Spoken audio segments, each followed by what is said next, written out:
Hello students, welcome back to Pharmacology Made Simple. In today's class, we will be seeing about the cholinergic drugs. Cholinergic drugs may be classified as esters of choline, that is acetylcholine, methanocholine, carbachol, bethanachol, and cholinomimetic alkaloids, that is pilocarpine and muscarine. The anticholine esterases can be classified as reversible, that is neostigmine, physostigmine, pyridostigmine, aminoium, and edrophonium, whereas the irreversible anticholine esterases are organophosphorus compounds. So this is the classification of the cholinergic drugs. Next, we move on to see about the detail of acetylcholine. Actions of acetylcholine. Acetylcholine is taken as a prototype of parasympathomimetic drugs. The muscarinic actions resemble the actions of the alkaloid muscarine found in some mushrooms. These actions result from the stimulation of muscarinic receptors by acetylcholine. On the heart, the action of acetylcholine is similar to that of vagal stimulation. It depresses the SA node and thereby reduces the heart rate and the force of contraction. In larger doses, atrioventricular conduction is depressed. That is, so the action of acetylcholine is it will decrease the heart rate. On the blood vessels, acetylcholine relaxes the vascular smooth muscles and dilates the blood vessels of the skin and mucous membrane. The BP falls due to a fall in total peripheral resistance. So what happens on the blood pressure and blood vessels? It will decrease due to the relaxation. On the smooth muscles, acetylcholine increases the tone of all other non-vascular smooth muscles. On the gastrointestinal tract, it increases the tone and peristalsis. The sphincters are relaxed, resulting in rapid forward propulsion of intestinal contents. So what happens? There will be the increase in the gut peristalsis.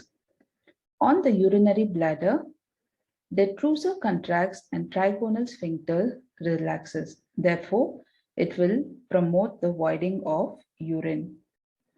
On the bronchial smooth muscles, it will contract, resulting in bronchospasm. Therefore, we can see that there is an increase in contraction on the bronchial smooth muscles.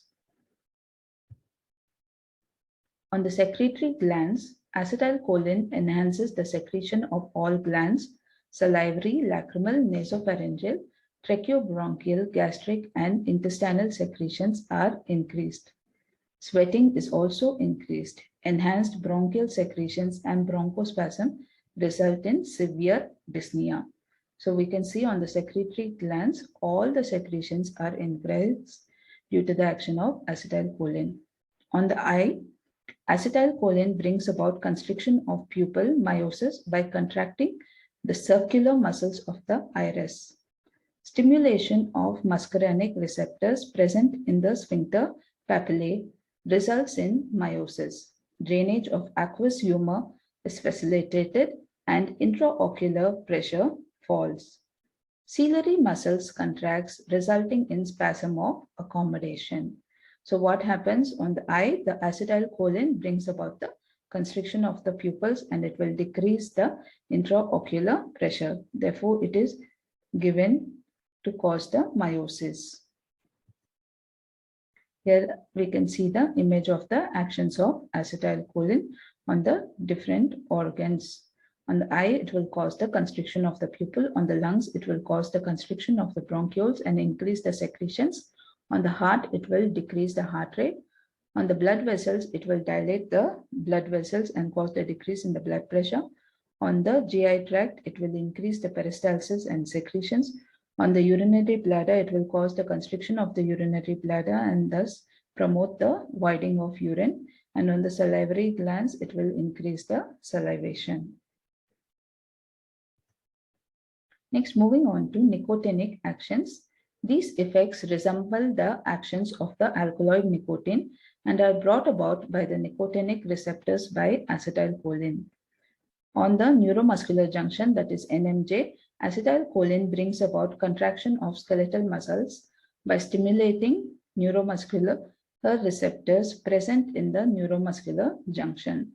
Large doses cause persistent depolarization of skeletal muscles, resulting in paralysis. Therefore, we have to be careful what amount of acetylcholine drug is administered. On the autonomic ganglia, acetylcholine stimulates the sympathetic and parasympathetic ganglia and the adrenal medulla. On the central nervous system, acetylcholine is a neurotransmitter at several sites in the central nervous system. What are the uses of acetylcholine? Acetylcholine is destroyed in the gut when given orally. On intravenous administration, it is rapidly metabolized by pseudocholinesterases in the plasma and by true cholinesterases at the site of action. Therefore, it is not used therapeutically except occasionally as 1% eye drops to produce meiosis during some eye surgeries. Next, we move on to esters of choline. The esters of choline are effective orally. Carbachol and methanocol are resistant to both cholinesterases and have a longer duration of action. The muscarinic actions are prominent with a sustained effect on the GI smooth muscles and urinary bladder. Methacholine is rarely used. Carbachol is used in glaucoma. Methanocol may be used in hypotonia of bladder and GI smooth muscles, and in some cases of postoperative paralytic ileus and urinary retention. It may also be used in xerostomia as well as alternative to pilocarpine. The adverse effects of acetylcholine include diarrhea, flushing, salivation, sweating, bradycardia, hypotension, syncope, and bronchospasm. Okay, so syncope means there will be the giddiness.